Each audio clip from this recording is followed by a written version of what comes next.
This is Jan Fritz, and you're listening to KNAF AM 910. And as promised, we have the story of The Unknown Girl.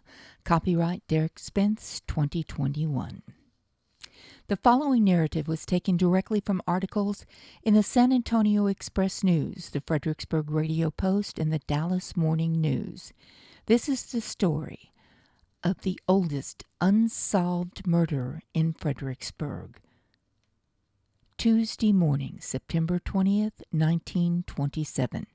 Chester Shue, 16 years old, headed southeast towards Fredericksburg from Cherry Mountain with a herd of sheep to sell in town. About 10 miles outside of Fredericksburg, on property belonging to Henry Yost, he noticed a strong odor coming from a dense oak thicket.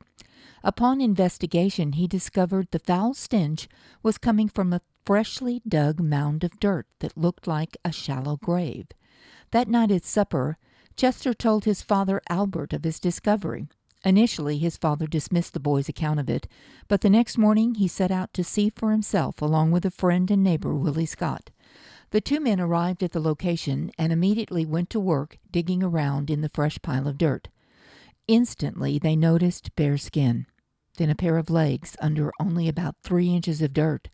The body of a red-haired, blue-eyed adolescent girl was grotesquely positioned in a 2-foot-long grave, only 15 inches deep, the killer having to literally stuff the body into this tiny pit. Sheriff Clanner and County Attorney William Petch, District Attorney Fielding Hammond, along with undertakers Joseph and Arthur Shedder, were on the scene quickly and confirmed that the body was that of a young girl, approximately 4 foot 10 inches tall, with red hair and blue eyes. The body was nude except for a 10-carat gold ring that was on her right pinky finger. A short distance from the body was found 2 charred size 3 ladies' dress shoes and a campfire where it appeared that the girl's clothing had been burned. A white lady's handkerchief was also found near the body, along with a Houston Bank deposit slip. Dr. Victor Keitel confirmed that the victim's death was caused by blunt force trauma to the head, and her body was bruised in various parts. It was also obvious she had been criminally assaulted. When discovered, her body had been buried for 8 to 10 days. The unidentified body was taken to Shedder Brothers Funeral Home, located where the Elk Store Distillery resides today, and word spread fast of the grim discovery throughout Texas and beyond.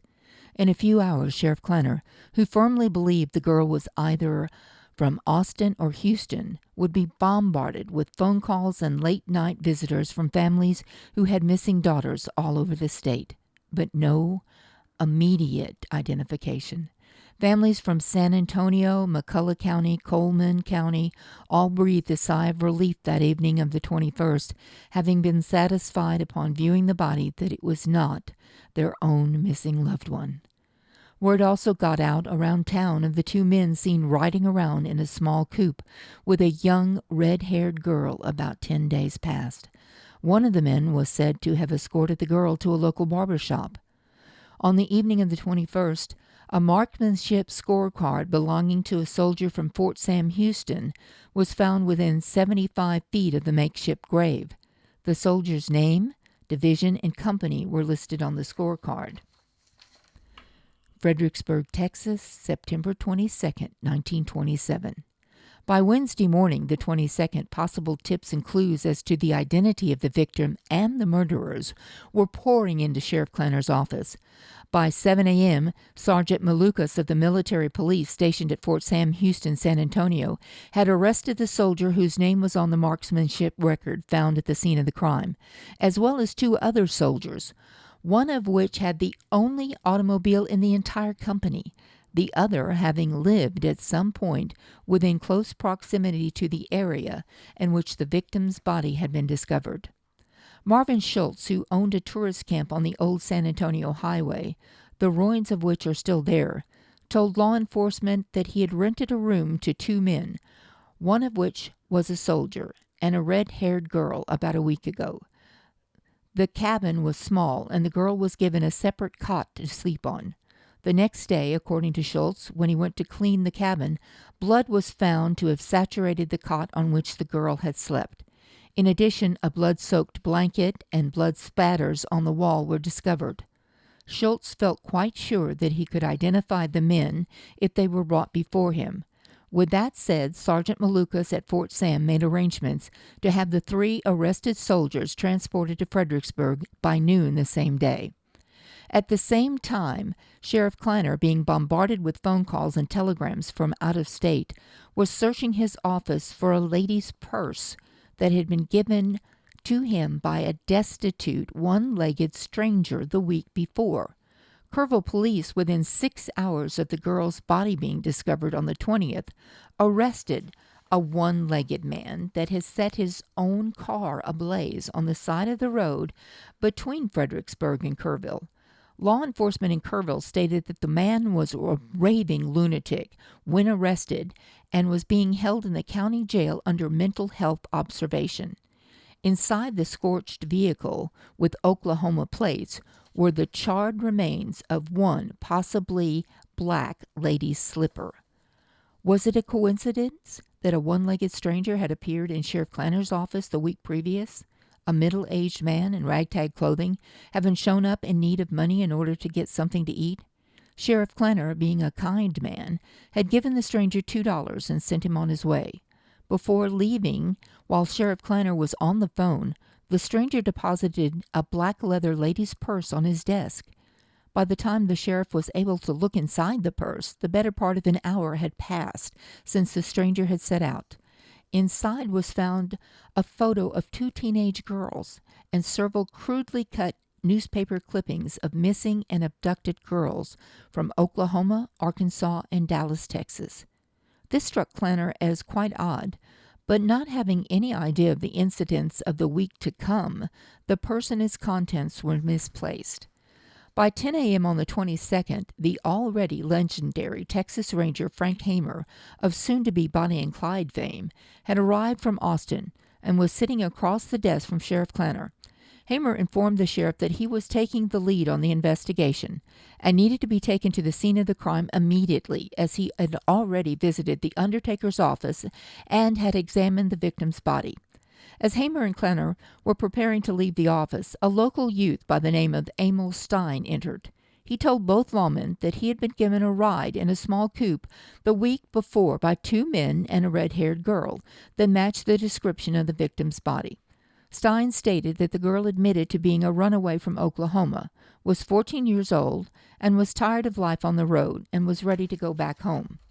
By the time the boy's report had been written down, Sergeant Malukas of the military police had arrived at the sheriff's office with the 3 soldiers that he had placed under arrest that morning. It was then decided among the officers that it might be best to take them to the scene of the crime and observe their reactions. With that, Kleiner, Hamer, Malukas, and the arrested soldiers and a couple of press members headed to the scene.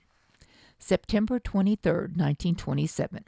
Captain Frank Hamer, Sergeant Malukas, and Sheriff Alfred Kleiner led the 3 handcuffed soldiers out of the car and directed them to a clump of trees about 15 yards from the roadside. The uninhabited makeshift grave, still being plainly visible, made no notable impressions on the 3 bound soldiers, who seemed to stare at the sight with grim curiosity. From there they were led back to the Mason Road, and a bloody quilt, wagon sheet, and oilcloth were laid before them in the middle of the road. All 3 of these items had been found that day on the side of the road, about 2 miles towards Mason from where they currently stood. Again, much to Hamer's dismay, the 3 soldiers appeared to only show mild curiosity at the sight of these items. At that point, the marksmanship scorecard was brought out and delivered to the bound soldier, whose name and company were written on it. "Yes, that's my scorecard," said he, "but I promise I've not been closer to this place than Camp Stanley, near Leon Springs." The soldier explained that on August the 5th he had been taken to the firing range, where he fired 2 shots at a target 200 yards away. Both shots missed the target entirely, and the sergeant overseeing the range sent him to the hospital to have his eyes examined. "I must have left the scorecard at the range that day, and someone came along and picked it up. I have no idea how it could have gotten "Here," he said. The 3 soldiers were then loaded up and taken back to Fredericksburg to meet Marvin Schultz, who felt sure he could identify the men who had rented the cabin, along with the young red-haired girl. Emil Stein, who had taken a ride with the 2 men and the red-haired girl the week previous, was also on hand to take a good look at the men. Both Marvin Schultz and Emil Stein stated that one of the men kinda looked like one of the men from the previous week, and the other 2 definitely not. With that, Sergeant Maluka loaded the 3 prisoners back up and headed back to San Antonio. His taillights were still in sight when a man named W.W. Terry walked into Sheriff Klanner's office and relayed the following story to both he and Hamer. "Thursday last, I left San Antonio about 8 a.m. driving to Lubbock. Along the way, I passed by a small coupe which contained 2 soldiers and a red-haired girl. The girl was positioned between the 2 men, and the whole way to Fredericksburg they would speed up and slow down constantly. Once in Fredericksburg, Terry stopped for a while and had lunch and proceeded on his journey up the Fredericksburg-Mason Road. About 10 miles outside of Fredericksburg, he came across the same vehicle he had followed earlier. All the occupants, the 2 soldiers, and noticeably the small red-haired girl, were outside of the vehicle, engaged in a heated argument. Terry stated that one of the soldiers was standing in the middle of the road and that he had to slow down to a near stop before the man moved out of the way and let him pass. Terry had gotten a good look at all 3 of them and felt sure he could identify them accordingly. From there, the lawman escorted Terry to the undertaker's office, where he immediately identified the victim as the girl he had seen the week before, arguing with the 2 soldiers. After that, Terry was taken up the Mason Road to the grave location.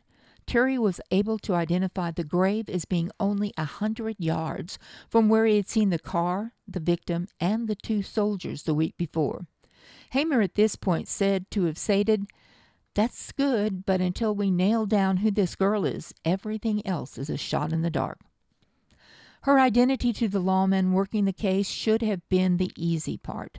They felt sure that one of the many families who at this very moment were on their way to Fredericksburg to view the body would be able to put the mystery to rest. A steady stream of people who had lost their daughters, wives, and sisters had been in and out of the Shedder undertaker's office since the 21st, yet no one at this point had claimed her. The evening of the 23rd found Ranger Hamer and Sheriff Klanner back at the sheriff's office. Klanner, taking a break from the phone calls, relayed the story of the one-legged man that had torched his own vehicle to Hamer. Klanner was certain that it had to be the same one-legged man that had entered his office the week before and left the lady's purse, filled with the newspaper clippings of missing girls. Hamer advised Klanner to head to Kerrville the next day and get a good look at the man. Klanner agreed. Hamer, meanwhile, stated that he would be working on a different angle. If he ever mentioned what angle it was, it's been lost to history. Hamer was always known for keeping his cards close to his vest. September 24th through the 25th, 1927, Friday morning. Sheriff Klanner left for Kerrville early on Friday morning. He was back in Fredericksburg by 11 a.m. with the news that the one-legged man being held there was indeed the same one-legged man that had appeared in his office 12 days ago. At that time, and had left a lady's wallet filled with newspaper clippings of missing girls throughout the country. The press hopped on this announcement, and once again the sheriff's office was burning up with phone calls from newspapers in Dallas, Oklahoma City, Houston, San Antonio, and even New York. Upon this announcement, headlines across the state read, "Girl's killer potentially found," even though it was only a suspicion at this point. The flood of press phone calls was frustrating for Klanner because in between the news interviews, families with missing girls were attempting to call in desperately, seeking information to the description of the girl's body. In San Antonio, W.W. Terry, who had identified the red-haired victim as the same girl he had seen pulled over on the side of the road with the 2 soldiers less than 100 yards from where her body was discovered, was having the 3 detained soldiers brought before him. Marvin Schultz, who had rented the cabin in Fredericksburg to 2 men and a red-haired girl 10 days ago, was also present for a second look at the men's faces. Neither of the two men could identify any of the soldiers as the same men they had seen in Fredericksburg. Furthermore, upon announcing this to the press, Sergeant Maluka stated the soldier's marksmanship scorecard that was discovered at the scene was actually found 75 yards, not 75 feet from the girl's body, and could have gotten there in 100 different ways. With this announcement, the three soldiers were released from custody, and as far as this story goes, disappear from history. Back in Austin, like in Fredericksburg, the Texas Rangers office was blowing up with press inquiries, missing person inquiries, and potential leads. Hamer, having been working on his case from a different angle for a couple of days now, had just returned to the office from a town other than Fredericksburg while working on some of his own recently discovered clues. A phone call came in at some point Friday morning which gave Hamer a description of the victim's body in such detail that Hamer was convinced the girl's identity was a certainty. He announced this information to the press. Again, headlines across the state announced the discovery. Hamer stated publicly that the identification had been made over the phone from a long-distance phone call which had come into his office. The family at that moment was making arrangements to travel the 300 miles to Fredericksburg in order to view the body in person. This was great news for the investigation. Hamer the previous day had stated to the press that we've been groping in the dark. We've been clutching a few clues which have been found, but we have no starting place. If we can find the identity of the dead girl, we can trace her movements and have something tangible to move forward on. With this announcement, Texas Governor Moody posted a $500 reward for the girl's killer. The Owens family from Crane, Texas, had made the phone call. Their 16-year-old daughter, Billy, had run away 2 months before. They arrived in Fredericksburg late Friday night and immediately set upon the undertaker's office. Upon viewing the body that night, Mrs. Owens stated, "The size and general outline of the body resemble my daughter very closely, even down to the high cheekbones and the large white teeth. The sister was present for the identification as well, but she was not as convinced as her mother, mainly because of the red hair. Billy Owens was a blonde." This observation was discounted by the mother, believing that her daughter could have easily dyed her hair at some point along the way. By Saturday morning, Frank Hamer was in town and escorted Mrs. Owens and her sister back to the undertaker's office for a second look. The mother still was convinced it was her daughter. Had Hamer cut a lock of the dead girl's hair. This was placed in an envelope, and Hamer hurried back to Austin to have it examined under a microscope at the lab. Before he left, Mrs. Owens was quoted as saying, "If the hair is dyed, I believe it is she." September 25th, 1927.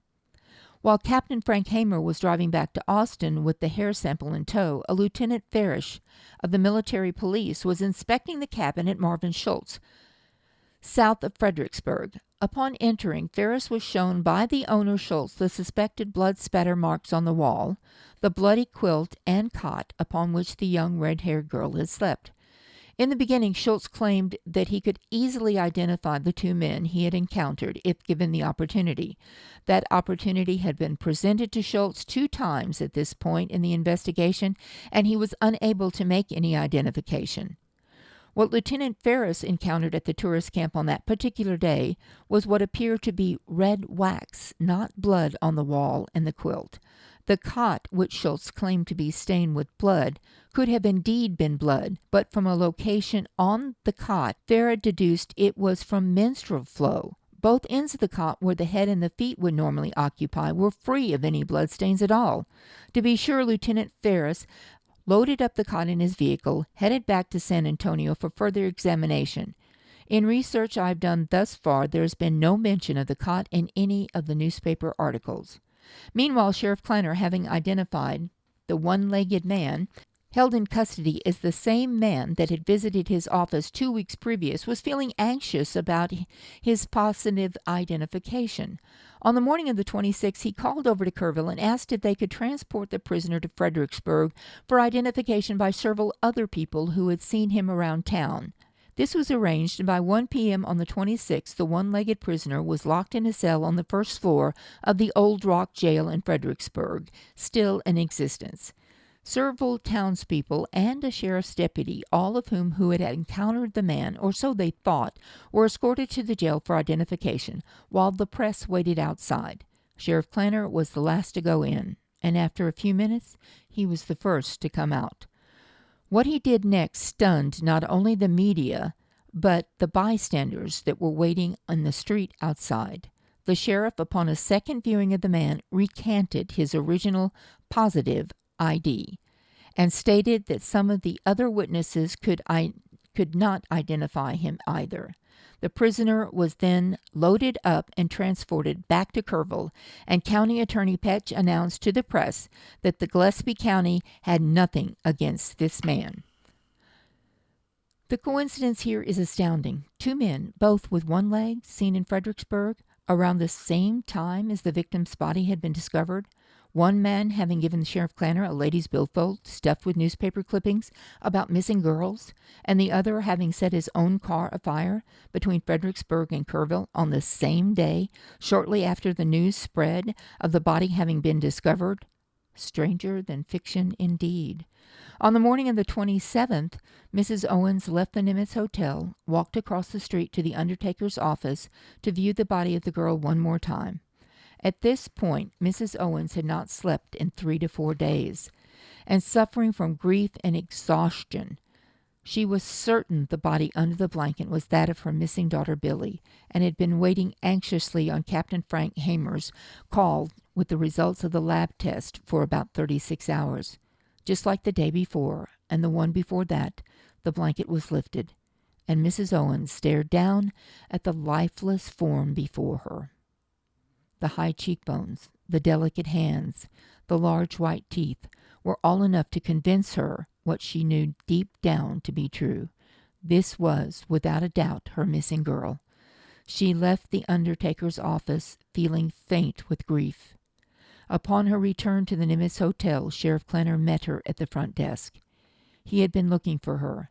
At his office, on the phone at that very moment, was one Billy Owens. She was safe and sound and staying with a friend in Wichita Falls. An hour later, and unaware that Mrs. Owens was on her way to Wichita Falls, Texas, Hamer called the sheriff from Austin with the lab results. The red hair was not dyed. It was natural.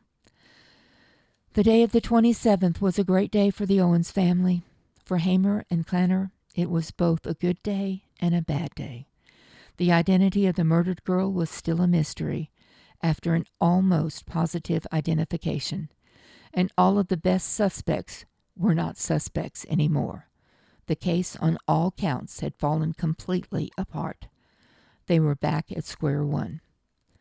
September 27th through the 30th, 1927. Where did she come from? Where was she going? Who was she with? These questions could not be answered until they could find a name for this poor girl. By the 27th, Sheriff Klanner was completely exhausted. He had not slept more than an hour per night ever since that nightmare began on the 20th.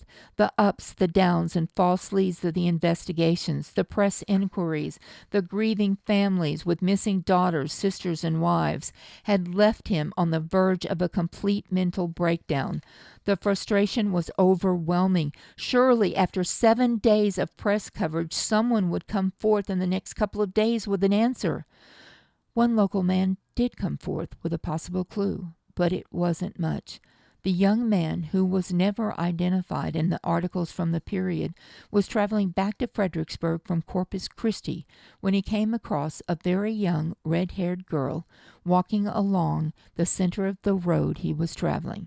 He stopped the car and asked the girl if she needed a ride. She stated she was heading to San Antonio to look for work, but currently had no money and could not afford to pay for a ride. The young man told her not to worry and to hop in. She did, and she got a ride as far as Beeville, Texas, where she got out and continued to trek alone. The young man was taken to the funeral home to view the body and stated that it very well could be the same girl he had picked up. Oddly enough, even though he had ridden with the girl for almost 100 miles, the young man was not able to remember her name. A mystery that comes to mind is why this young man, whoever he was, dropped the girl off in Beeville. San Antonio was on his way from Corpus to Fredericksburg, and he was not out of the way in the least. There's no explanation offered in any of the articles from the time. Meanwhile, the Texas Rangers, under Captain Frank Hamer, were tracking down other leads outside of Fredericksburg, but never disclosed what they were publicly.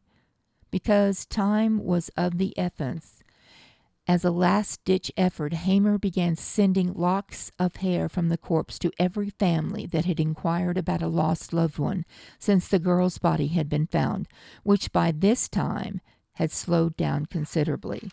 By the morning of the 28th, the inquiries had stopped altogether, and no new leads were coming in. W. Terry remained the only man that was certain the body in the undertaker's office was the same girl that he had seen arguing with the two soldiers weeks before on the side of the road between Fredericksburg and Mason. Unable to identify the two soldiers in a lineup, W. Terry fades into history from this point on, although his eyewitness account remains the best and most likely to this day. On the 28th, County Attorney Petch announced to the press that the girl's body needed burial and was asking for donations to do just that. The Boy Scouts of America answered the call. Going door to door on the 28th and the 29th, they were able to raise enough money for a girl's burial, for a plot, a fine casket, a headstone, and a graveside service. Still, they waited as long as possible. The 28th and the 29th passed without any new missing persons inquiries and no new leads. The funeral was planned for the 29th, to be held on the morning of the 30th, with Pastors Arthur Kenner from Holy Ghost Lutheran Church, F.W. Radisky of the Episcopal Church, L.H. Billings of the Baptist Church, and C.F. Baumfalk of the Methodist Church officiating. As the band played in the garden, the unknown red-haired girl was laid to rest on September 30th, 1927, in a Christian ceremony attended by over 400 citizens and press members. She resides there today. She was buried in the soft sand of the wet earth. The highway has been widened since 27. Somewhere near the edge of the grass median would be the approximate location. Today, it's likely with DNA that her name could be known. There are still so many questions that need answering. When the body was dumped, were the killers headed towards Fredericksburg or Mason? The bloody quilt that the body was presumably wrapped in was found a couple of miles towards Mason from the body's location. If the killers were in such a hurry to dig such a shallow grave, why would they build a campfire to burn her clothes with? Did they spend the night there? Spending the night on the side of the road was not uncommon in 1927. Of whom was the Texas Ranger Frank Hamer suspicious? What was his angle that went unreported? What happened to the 10-carat ring the girl was wearing? There are many questions that remain unanswered, and it's our hope that some, if not all, of those questions will be answered and finally give peace to the unnamed girl that lies in the grave. The story will continue. Join us Monday at 10 a.m. for Talk About the Hill Country as we continue with the story. This is Jan Fritz for KNAF. This morning I'm visiting with Derek Spence. You may know him from, I believe it's called the Ghost Tours. Yeah, Fredericksburg Ghost Tour. And he's been doing that for some time now. And I came onto this story with an acquaintance in Kerrville, Texas, Nick Krupa. led me to this, and we've played the story a couple of times, but we're gonna ask Derek to take over here for a couple of minutes and tell us how he came about this, how he fell into it, I guess. So go ahead, Derek. Yeah, so I've lived in Fredericksburg for 24 years, and I've worked at the Historical Society over the years, and worked at the Nimitz Museum for a few years, and I just have a love for history. And as soon as I got into town, I remember hearing about this little girl that, in fact, I think it was Ollie Shetter Funeral Home, back in 2001, was telling me about this, and because his relatives actually buried this little girl. Found her outside of town in 1927, buried in a shallow grave, and never identified her, never caught the killer. So she was murdered. And I've heard this story for years. And I guess it was during COVID, I just went to the library one day doing some research for some ghost stories for the ghost tour, this and that, history, and came across the story again, and just started researching some newspaper articles and realized that that I had been given the general details, but man, the in-depth story itself was really, really interesting. I realized, man, this is a great story. So the more I read, the more interesting the story got, and because it took place over a period of 10 days from the time they found the body and to the time they buried this little girl, each day, was in the papers, as they updated. So it was almost like a mini series, and so day by day, it was quite a drama, and so I decided to write it down, and I actually wrote it and put it on Facebook, and had people on Facebook that were reading my article, and for I think it was 6 days I was writing on this, and then I printed it off, and never really made a book out of it. I do intend eventually to write a book, but about things like this, local history, and it would definitely be in that. But I'm a pretty slow mover. as most of us are. Yeah. Well, you've got. It looks like there's been a pretty good team assembled here. I know that Jennifer Krupa with the city of Fredericksburg is involved. Got Ellery White, Yes. Kersey Henderson, of course Nick Krupa, detective out of Kerrville. And you've even got legal on it. You've even got a legal team, Sarah Neal law firm. And then Jennifer Randolph, that we're going to have on, we'll have to tape her because she's out on the East Coast. Mm-hmm. Tell us a little bit what you know about the Doe Project and how this is even possible to. Yeah. So, well, oddly enough, a few weeks ago, I gave a ghost tour to just the local MOPS group, Mothers of Preschoolers, and they were a great group. There's probably close to 20 of them, and I told them just a kind of a general outline of the story about this little girl, and Ellery and Kersey, they really got interested, and they're the ones that reached out to the DNA Doe Project. I think it was Ellery that remembered seeing something about that particular nonprofit foundation, and reached out, and she sent the story, and when she told me she was going to, and I thought, okay, great, but I didn't really expect anything. I mean, it was like, I've tried to do this myself, and I just kind of gave it up. But sure enough, they answered back and said, this is something we'd be really interested in taking up. And man, I started getting excited then. And, I can't thank her enough for The Doe Project, what would happen is they would get the approval to exhume the body. Yes. And then the Doe Project would take over and come in and glean some DNA from these remains, which may not be much. Yes, and I went and talked to, Shetter Funeral Home. They originally buried this little girl in 1927, and in an unknown grave. Everyone was heartbroken.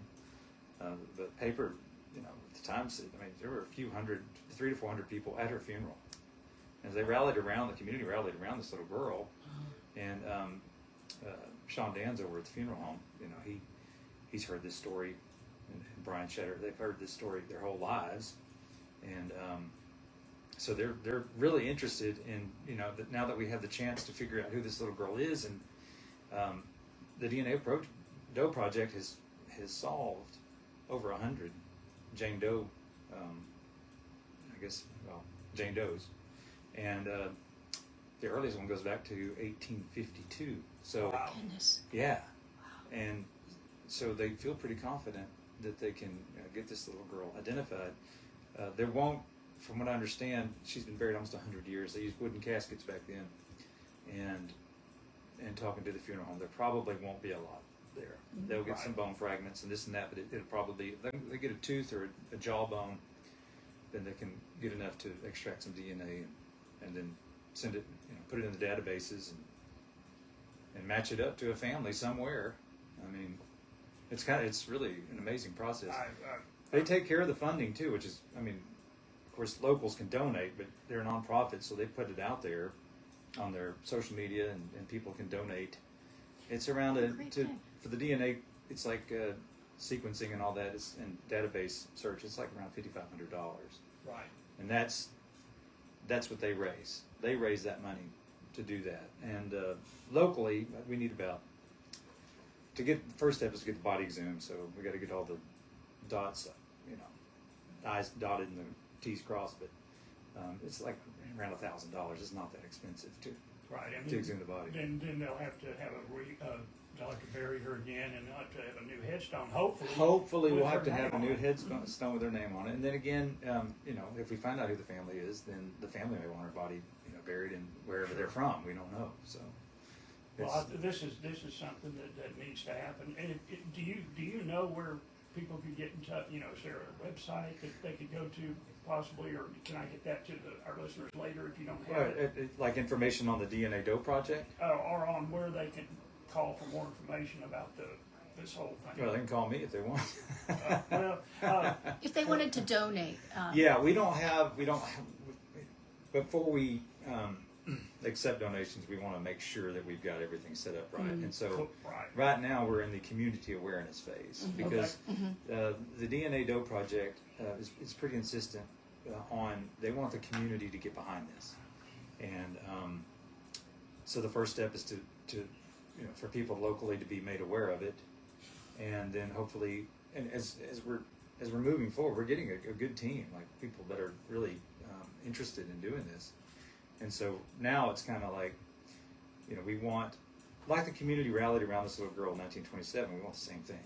We want, I'd love to get hundreds of people locally involved that have heard this story their whole lives to realize, hey, we're going to be able to find out, and kind of, community effort. I think it would just be really cool. And maybe I'm dreaming pie in the sky. Well, but, I don't think so. And rest assured that KNAF and HC Broadcasting, we're behind the project. Yeah. And we'll do whatever we could do to thank you. help raise community awareness and whatever else we can do to help this. When we do get a donation site up, which we will get eventually, and it may be that we just donate in Shatter Funeral. I mean, I don't know yet. I don't want to put them on the spot, but you'll be the first to know, I assure you. Okay. Yeah. Well, I want to thank you, Derek, for coming this morning again. This has been Derek Spence, and I want to thank the whole team for bringing this to light and hopefully bringing this to a positive conclusion for the family and for the little girl, where she can rest in peace. So I want to thank Jennifer Krupa, Ellery White, Kersey Henderson, Nick Krupa, Sarah Neal, Jennifer Randolph, and of course Derek Spence here. And I may have left somebody out. I don't know. That's the ones I know about. But Derek, we really appreciate you coming on this morning. And hopefully, as this progresses, we'll have you back on for updates. In fact, I know we will. Yeah. And we'll also be talking to Jennifer Randolph soon about the Doe project, and she can get into a little more detail and help us out with that. So thank you so much for being with us this morning. Thank you. It's a blessing. Thank you.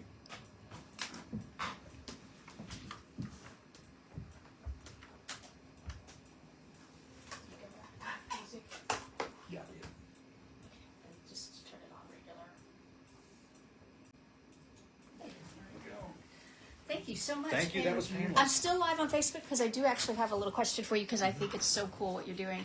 How does it feel to know that something that you started around history and not forgetting history is really going to reunite a family quite potentially? I'm still like sorting through that because I'm trying to be calm about it because there's a chance we may not be able to do that. So I'm erring on the side of caution and not going there yet.